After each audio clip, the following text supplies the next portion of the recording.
Today, we're exploring the roof of the world.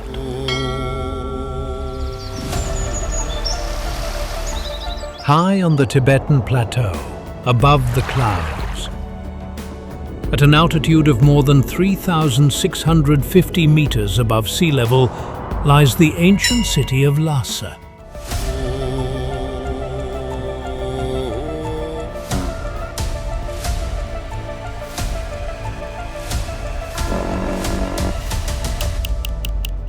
The spiritual heart of Tibet, home to ancient monasteries, colorful prayer flags, devoted Buddhist monks, sacred temples, and centuries-old Tibetan traditions. Today we're visiting one of the most isolated places on Earth. Why would millions spend their lives dreaming of a city they might only visit once? Why would an old man spend months crossing frozen mountain passes, or a mother carry her child across one of Earth's highest plateaus just to walk a few ancient streets before returning home? What place inspires such devotion? What transformed a remote valley into the spiritual heart of an entire civilization?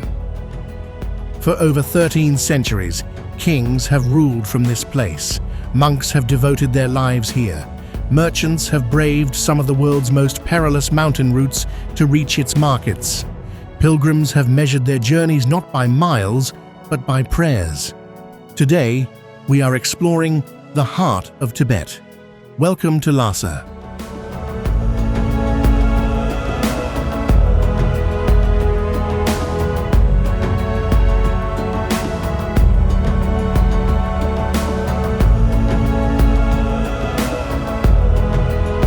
This is a city where history isn't locked away in museums. It lives in the footsteps of pilgrims, circling sacred temples before sunrise, echoes through the chants of monks inside ancient monasteries, and thrives in crowded tea houses, traditional markets, and the everyday lives of families who have called this valley home for generations.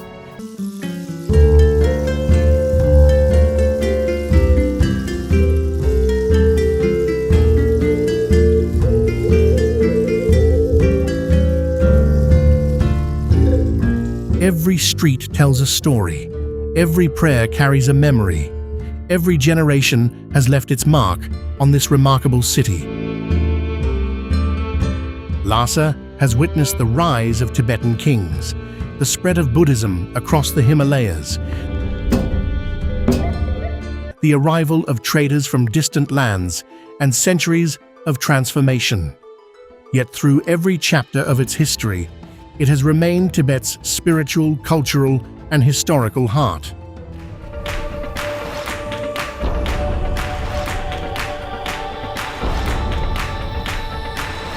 But how did this extraordinary city come to be? How did a small settlement in a remote Himalayan valley become one of the most sacred places on Earth? And how has it remained the center of Tibetan civilization for more than 13 centuries? To answer those questions, we must travel back to the very beginning. The story of Lhasa didn't begin with grand palaces, golden rooftops, or throngs of pilgrims filling its ancient streets.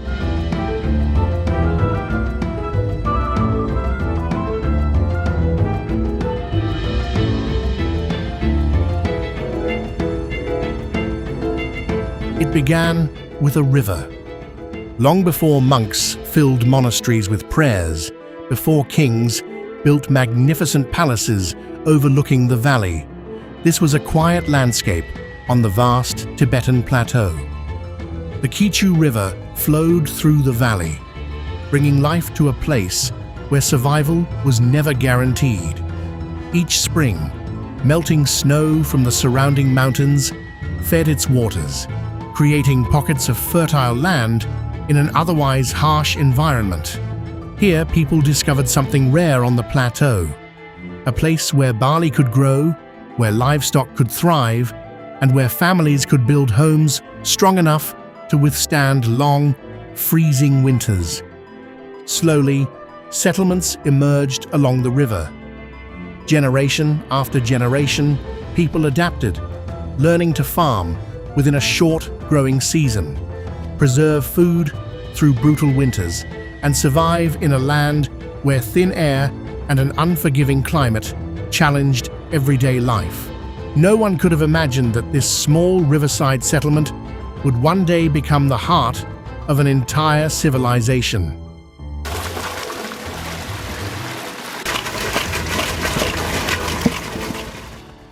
Then, in the 7th century, a young king named Songtsen Gampo looked across the valley and saw something others had overlooked. He wasn't searching for the easiest land to rule or the richest territory to control. He was searching for a place that could unite a divided kingdom. His decision to make this valley the center of his power changed the course of Tibetan history forever. Under his rule, the settlement began to transform. Roads connected distant regions. Farmers brought their harvests. Traders arrived from Nepal, India, and China, carrying silk, salt, precious goods, and stories from lands beyond the mountains. Craftsmen built homes, workshops, and temples. The once quiet valley beside the Kichu River gradually became the political center of a growing kingdom.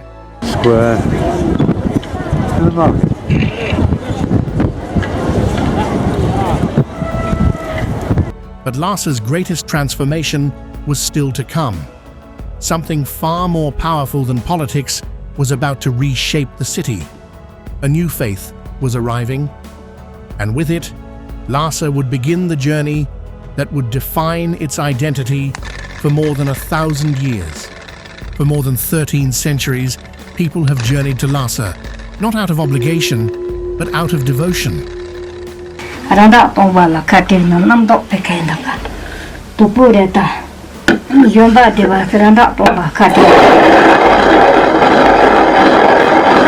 Before sunrise, as the first light touches the rooftops, the city begins to awaken.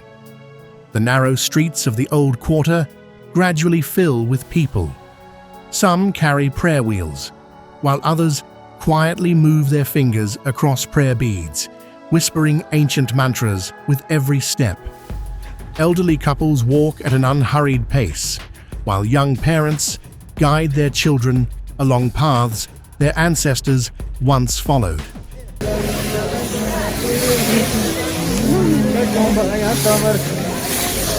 Almost everyone is making their way toward the same destination, the Jokhang Temple. To outsiders, it is one of Tibet's most important historical sites, but to Tibetans, it is the spiritual center of their world. Many believe that a journey to Lhasa remains incomplete without offering prayers here. Encircling the temple is the Barkor, an ancient circular street that has served for centuries as both a sacred pilgrimage route and the living heart of the city.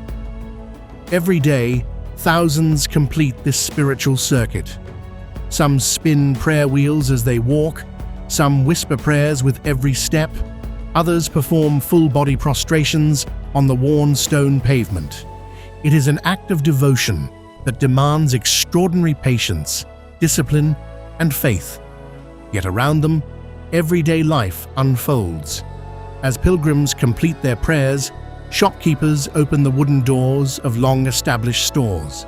The aroma of butter tea drifts from nearby tea houses.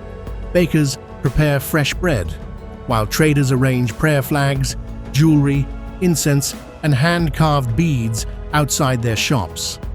In Lhasa, faith and daily life move side by side, shaping the rhythm of the city. Nowhere is that connection more visible than inside the homes of families who continue to pass these traditions from one generation to the next. You've walked around the Jokhang countless times. What brings you back each morning? The answer reaches far beyond religion. It is about what Lhasa represents, a connection to ancestors, a connection to tradition, and a connection to a place that millions believe holds the soul of Tibet. Before the streets grow busy, before prayer wheels begin to turn, and the markets open their doors, a brief moment of silence settles over the city. The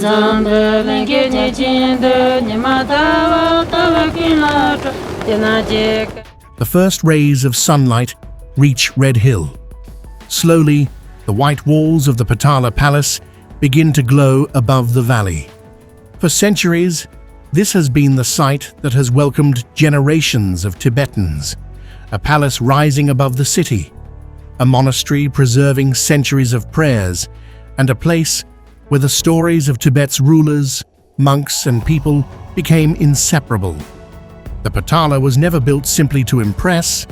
It rose because this valley had become the center of something far greater than a kingdom. Its story began when Songtsen Gampo established Lhasa as the heart of his empire. From this hill, he could look across a valley where rivers brought life, people built their homes, and distant regions came together. Centuries later, the fifth Dalai Lama transformed the hill into the Potala Palace we see today. Standing more than 3,600 meters above sea level, every stone reflects an extraordinary effort. The palace became far more than a royal residence. It became a symbol. Within its walls, generations of Dalai Lamas studied, guided religious affairs, and shaped Tibet's spiritual life. Its greatest significance, however, extends beyond its golden halls. It lives in the people who still look toward it every morning. Pilgrims turning prayer beads, elderly residents remembering the Lhasa of their youth, and children following their parents around the Jokhang. For them, the Potala is more than a monument. It is a living reminder that their history continues to endure. And beneath its towering walls, among Lhasa's narrow streets and family homes, another story has quietly unfolded for centuries. The story of ordinary people building their lives in the shadow of the sacred. Lhasa's greatness has never depended solely on kings or monasteries. A city endures because ordinary people rise each day and carry life forward. Long before cameras and global attention reached this valley, families had already learned to adapt to one of Earth's most demanding environments: thin air, long winters, and short, growing seasons. They learned to read the rhythm of the land, knowing when the fields were ready, when to preserve food, and how to endure the long months when snow covered the surrounding mountains. Barley became the foundation of daily life.